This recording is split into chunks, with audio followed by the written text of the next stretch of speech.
Hey guys, how's it going? Kripparrian here. Today we're going to do a video that's a little bit different. We're going to do kind of like a follow-up video to the expansion announcement of yesterday. There's a lot of very interesting things that developed through Reddit, through, dev replies to some questions. We also had the kind of like the pre-Year of the Dragon patch entering the game, and there's some really cool features from that. So I thought I'd kind of give you guys a bit of a wrap-up, the post expansion announcement wrap up, and there's some pretty interesting news and stuff out there that you may not have heard yet. So yes, we got the new patch, but it does not include the Hall of Fame changes. So right now people are still playing the same decks because there's no changes in standard right now. The rollover will probably happen a lot sooner, or maybe on the release day. So, there's a lot of Baku decks, there's a lot of Gen decks out there right now. That's going to be the same. I actually thought it'd be really cool if they Hall of Fame the cards on this patch. I mean, it's not like people are really excited about playing standard Hearthstone right now. It's basically just us arena bros having a lot of fun. So, I think that's something maybe they should have explored with, and maybe now that we've voiced this, and people seem to agree with this opinion when I put it up on my Twitter, maybe we'll actually get something like that in the future. It seems like the current development team is really looking to push the boundaries of what it has done in the past, so that's really good stuff. As far as the patch is concerned, there's some really cool things in there.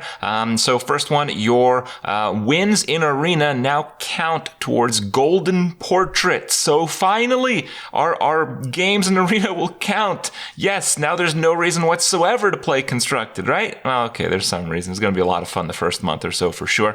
But it's not retroactive, and some people are really sad about this. So if you had a bunch of Arena wins, they don't count retroactively to your golden portraits. You have to play the games from this point on forward. And trust me, no one is sadder than me with my near 25,000 wins. Someone, when I posted on Twitter, they mentioned that it's like 1.4 years of consecutive Hearthstone gameplay. Now, I haven't done the math myself, but it's probably around there. Yeah, I've played a lot of Hearthstone, guys. Had a lot of interesting moments as, we filled up this YouTube channel with clips once a day, twice a day, day after day, year after year. Ranya's still going, I'm still going, and the content is still quite exciting. So, played a lot of Hearthstone, and finally I'll actually have shiny little heroes, so that's pretty cool. The huge part about this patch is the autocomplete feature. So before, if you went to make a deck and you wanted basically Blizzard to make a deck for you for whatever insane reason that might be, it would basically turn out like complete garbage. And if you were trying to copy like a net deck and you were missing one or two cards, sometimes the Hearthstone client would recommend options for you. And those options would be complete garbage. So they redid this system. They redid the system generally for the standard format. For Wild, it's still not really working as it should. And basically what it does is it goes through the best decks in the game given the current options. So if you have every single card, like you guys can see in the background, if you have every single card in the game, when you autocomplete from scratch, it will literally give you the highest win rate deck list of that class. That's right. That's good news for Hearthstone and pretty bad news for all these websites that have basically been doing this. Like, Hearthstone Replay is probably going to get a bit less traffic from this point moving forward. Sucks for them, but it's kind of interesting, and it's really crazy. Like, I might do a few experiments. Obviously, if you add like a few cards, the autocomplete will still try to make the best deck out of it. But maybe for tomorrow we'll do something like making some really bad starts and seeing how the autocorrect can kind of fix it. That might be pretty cool. I'll see about doing that. But in general, the system is just incredible. It'll make people actually just focus on playing Hearthstone. And from the very beginning, all these years now, that's what I've said was the core strength of Hearthstone. It's a game you can just get into it, you can play. There's no mess of like deck building, card collecting, physical pack opening. You just play the game. And this part takes away from the time you spent online trying to figure out what you're going to play and puts it in the game itself. So, it might seem like a small feature, but the fact that it's so well done and it keeps you engaged in the game itself, I think a lot of people are going to love this.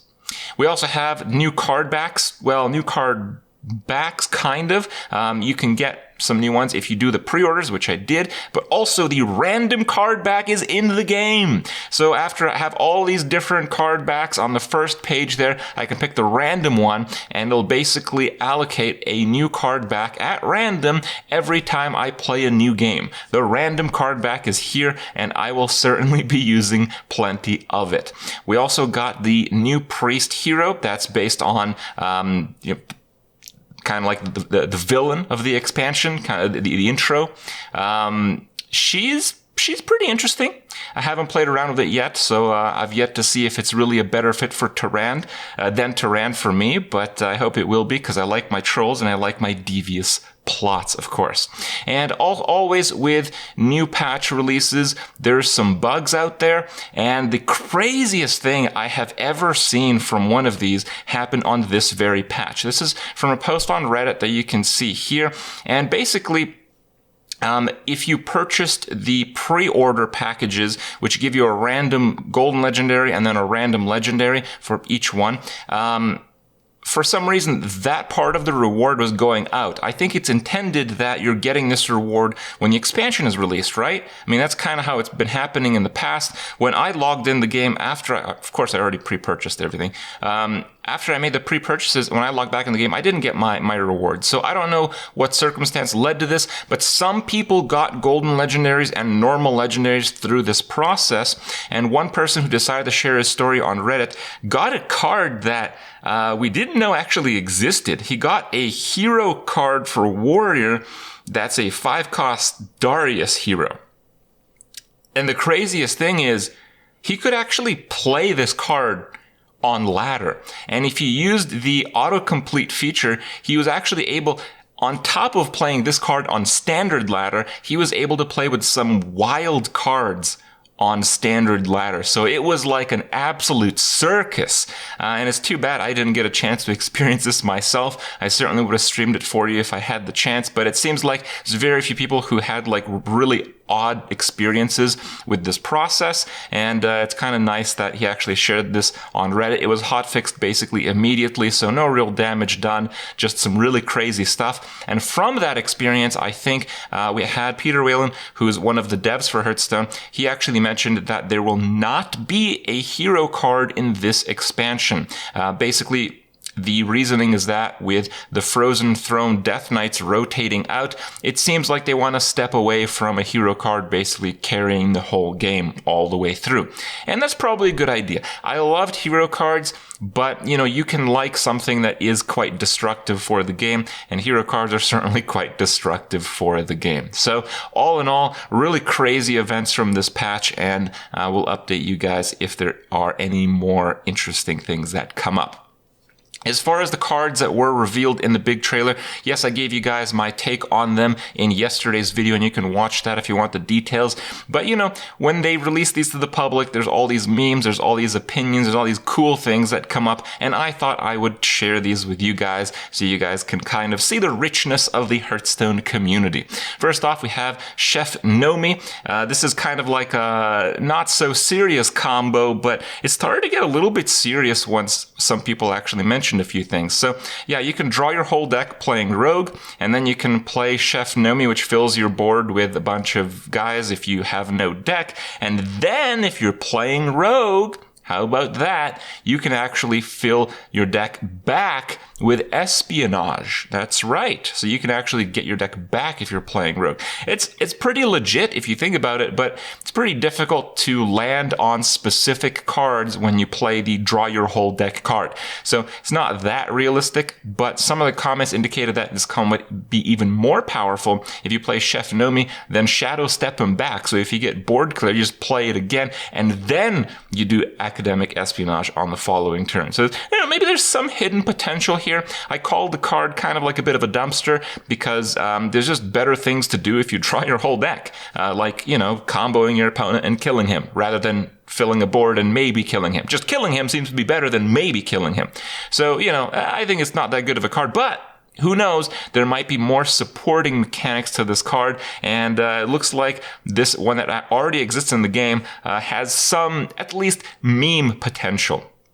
And speaking of memes, I thought I'd keep you guys up to date. The new Caligos meme is as follows. It is coin, Caligos, concede. That's right. So Caligos is a very powerful card. I'm glad to have predicted it. I actually predicted. I didn't know any information when I made my prediction video because I got snowed in from the Blizzard Summit thing I was supposed to go to. But yeah. Caligos is the real deal. He's like the Defenders of Dalaran. He's the biggest one that we know of right now. And the first spell that you play each turn costs 0. But if you coin him out on turn 9, the first spell that you play that game is the coin. So you probably don't want to do that. And it's going to be interesting to see. There's probably going to be compilations out there of a series of people who are going to make this mistake. So don't be a meme. Do not coin out your Caligos. All right. Do not do this. You want to play Caligos and then play a spell. And if you really want to meme it up, you can play Caligos and then play the coin. That would really be topping it off.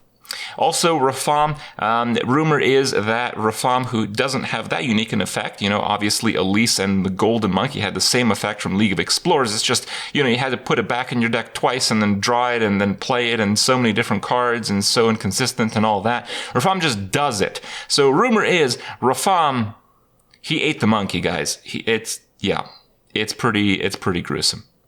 Lastly, lackeys. So I talked about lackeys when I talked about, you know, the new rogue card that introduced them, but there's going to be a lot of cards with lackeys, and they had kind of like the full introduction for the expansion. I didn't know this information, so I'll give you guys a bit of the info that we can talk about here. Check out my favorite part of the trailer that they put out. Use them and dispose of them at will. That's what lackeys are for. Throughout the year, more lackeys will be added with each set, representing the growing reach of the League of E.V.I.L.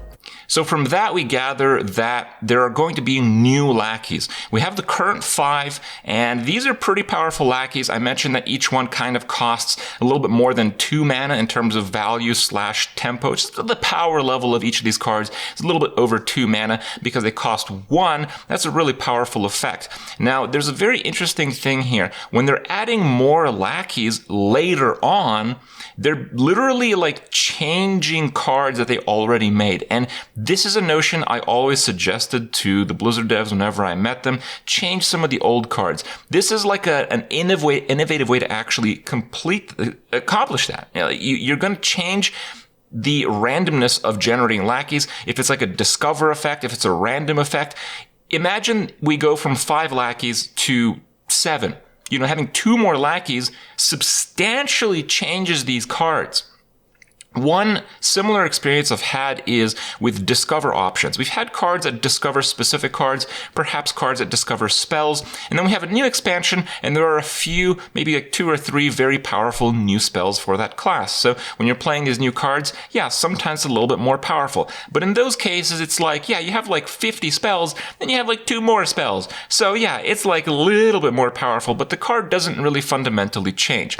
Now, if you have a pooled discovery of like 5 and you make it like 7, 8, or whatever, that literally fundamentally changes the power level of these cards. And I think this, the way of doing this mechanic and changing it over time is going to have such a positive effect that I think it might change how the devs run Hearthstone moving forward. I think they're going to be very successful in this type of mechanic, and it's evolving, let's say, that we're going to get more of it, and it's pretty optimistic for the future of Hearthstone overall. Let me know if you like this video. Hope you guys see it tomorrow. Screwed up the outro there. Hope you guys see it tomorrow. Oh god. Okay. Vegan brain.